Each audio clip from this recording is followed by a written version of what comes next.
Life after the divorce was quiet and measured, but nothing like I had imagined in my youth. When I was younger, I thought that by the time I reached 40, I would have everything. A stable family, a house, and perhaps even a fulfilled dream. But reality turned out to be completely different.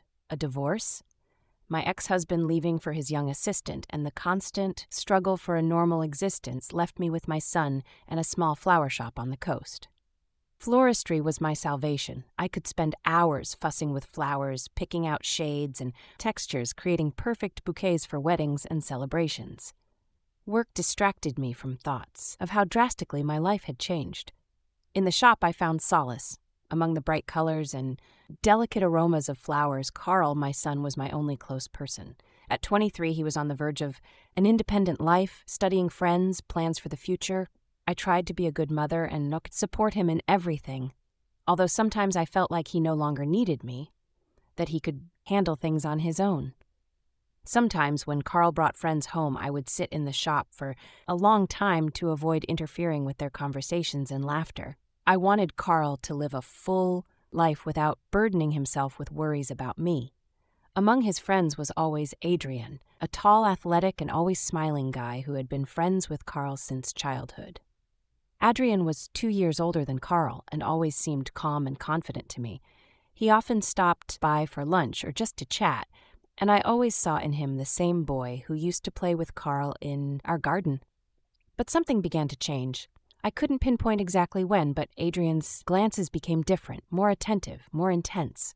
I thought it was just my imagination, that I was overthinking things. But one evening, when Carl was late at school, Adrian unexpectedly came into my shop. We started talking as usual, but at some point, he grew more serious. I was telling him about a new project, a floral arrangement for a big wedding, and suddenly realized that he was listening too closely, as if trying to understand something beyond my words. "You are amazing," he suddenly said, interrupting me. I stopped and looked at him, trying to grasp what he meant. "I've always admired your work. You put so much soul into it." His words sounded sincere, and I felt warm from the compliment. We continued talking, and as often happens during quiet evenings, the lights outside went out. We were left in semi-darkness, illuminated only by the dim streetlights filtering through the window. I joked about being prepared for anything, even unexpected power outages. But the joke felt forced because I sensed something more, something elusive in that silence. Adrian moved closer to me. His eyes sparkled in the faint light, and for a moment I got lost in his gaze. He leaned in slowly and gently kissed the corner of my lips, softly, hesitantly, as if unsure of my reaction. I flinched but didn't pull away immediately, as if frozen in that moment. Not knowing what to say or how to react, it was like a flash, quick, unexpected, and almost painful. I stepped back, trying to regain control, but the moment had already left its mark. We stood in silence, both unsure of how to continue the conversation. "I'm sorry, I don't know what came over me," he said, stepping back. I nodded, unable to find the words to express my conflicting feelings. When he left, I was alone in the dark shop. It was a brief moment, but it stirred something inside me that I had long tried to bury. Too many years had passed since I allowed myself to feel like this. Too much time spent living within boundaries, afraid to step beyond them. And now I stood, overwhelmed by a strange mix of shame, excitement, and uncertainty, realizing that this evening had changed something significant in my life. After that evening, I tried to convince myself that it was all a misunderstanding, a foolish accident that would never happen again. But Adrian's words and that brief kiss kept haunting me. I lived according to my usual routine. Mornings at the shop, followed by lunches with Carl, who would come home from school or training. I tried to be a role model of resilience and calmness for him, even if a storm of emotions was raging inside me that I couldn't explain. Despite my attempts to return to normal life, I found myself looking at my phone differently, waiting for messages or calls from Adrian. But he didn't write. A few days passed, and it seemed like he was avoiding me, that he didn't need me at all. I convinced myself that this was how it should be, that it was right. He was my son's friend, and I couldn't afford to blur that line for even a second. One evening, when Carl left for a few days to a nearby city for a sports competition, I decided to stay late at the shop, working on new orders. I was making bouquets in the silence that enveloped me, helping me forget all my worries. Suddenly, I heard a knock at the shop door. I wasn't expecting anyone, especially at such an hour. Adrian was standing on the doorstep. He looked a bit lost, as if he didn't know why he had come. In his hands, he held a pack of coffee and croissants, clearly picked up along the way. "I thought you might be here alone," he said with a smile that hid his inner tension. "I thought maybe I could keep you company." I invited him inside, trying to mask my surprise and slight nervousness. We sat at a small table, and he started talking about his plans, how difficult it was to juggle work and studies. As I listened to him, I suddenly realized that behind his mask of confidence and smiles was a person who was also searching for answers to his questions. I noticed how his eyes occasionally lingered on me, as if he was waiting for something but didn't dare to voice his thoughts.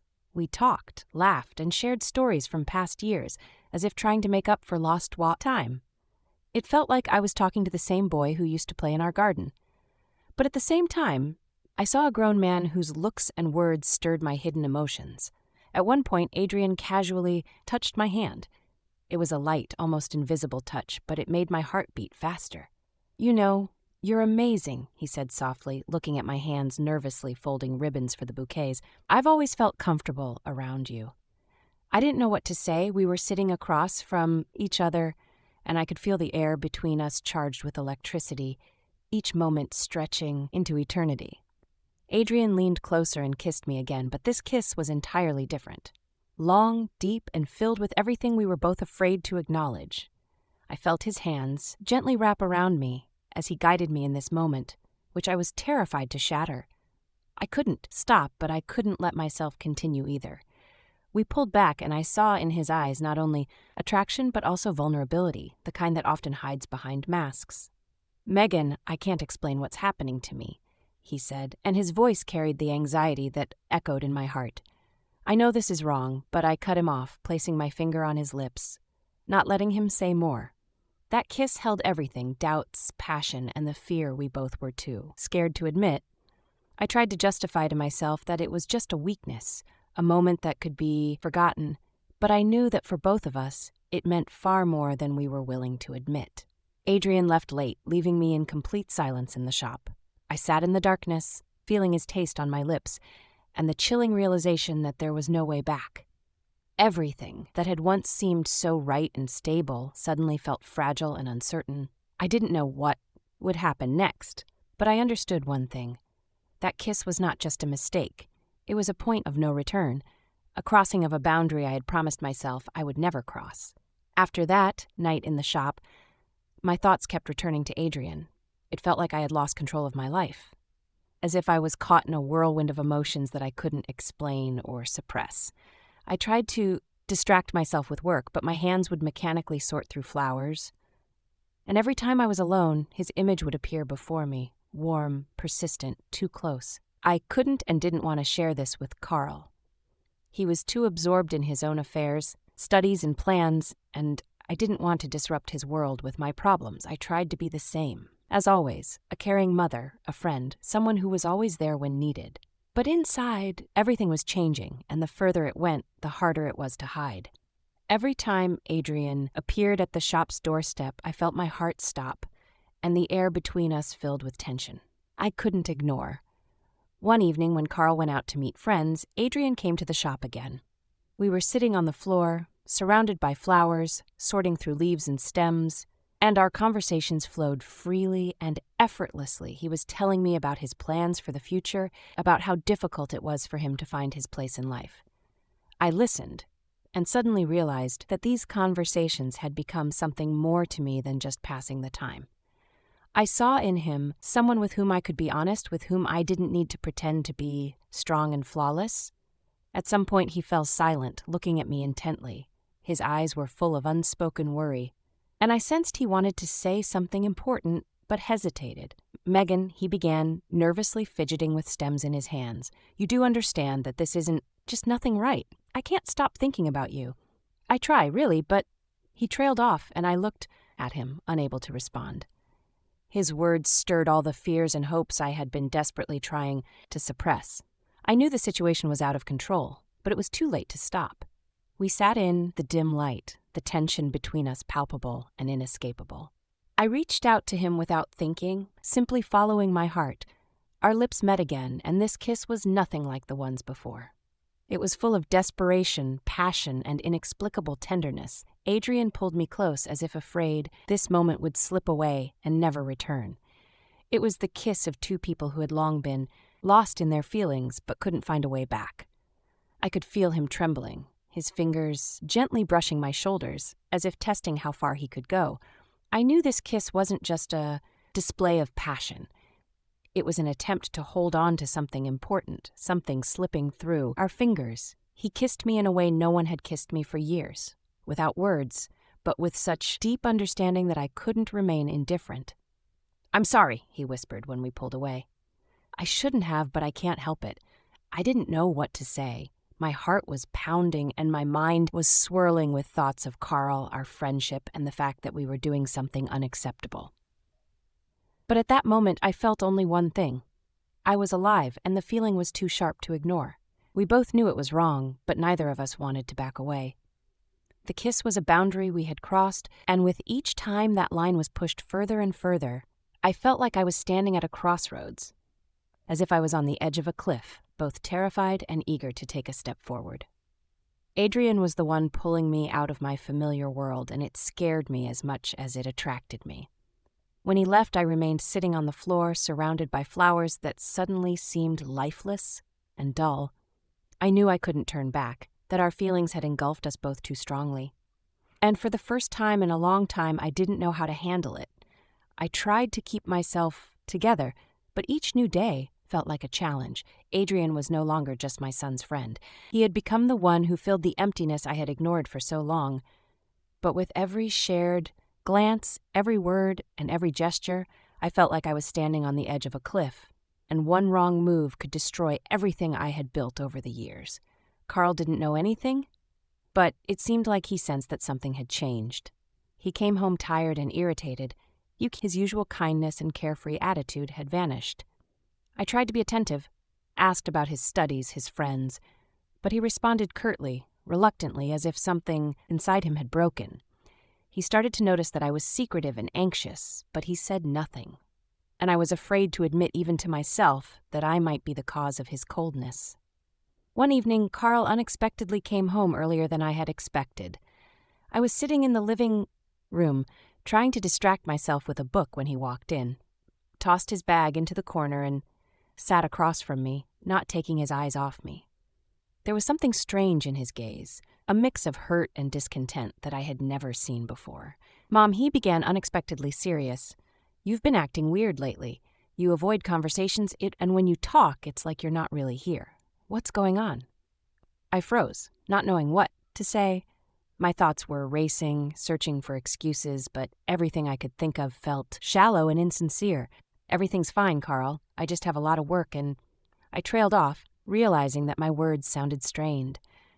He looked at me as if he could see right through me, and I felt uneasy. "Is this because of Adrian?" he suddenly asked, and my heart skipped a beat. I couldn't believe he spoke about it so directly. "I saw how you two were talking. You've become too close, it seems." My head spun, and panic began to rise within me. Everything I had feared so much had suddenly become a reality. Carl was smart and observant, and I couldn't deceive him no matter how hard I tried. "Carl, it's not what you think." I tried to explain, but he cut me off. "Then what is it?" His voice hardened, tinged with notes of hurt and disappointment. "Mom, Adrian is my friend. I trusted both of you. You were always an example to me, and now I feel like I'm losing you."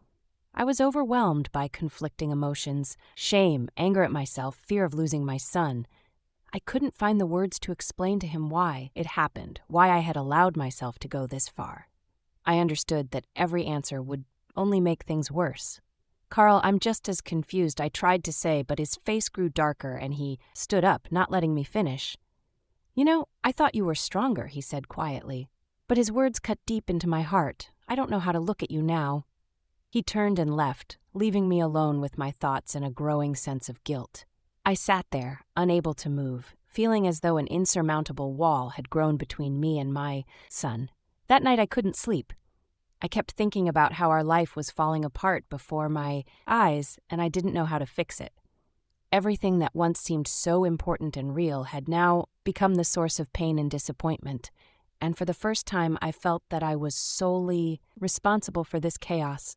Part 5, The Last Kiss and the Unveiling. In the days that followed, the house felt empty and cold, even when Carl was around. We barely spoke, avoided meeting each other's eyes, as if afraid that any word or gesture would expose the truth I was trying to hide behind a mask of calmness. Adrian stopped coming by, and I knew he could feel the tension too. Suddenly, I found myself in complete isolation, as if everything that made up my life had collapsed, leaving me alone with my mistakes. One evening, when Carl went out with his friends, I heard a knock on the door.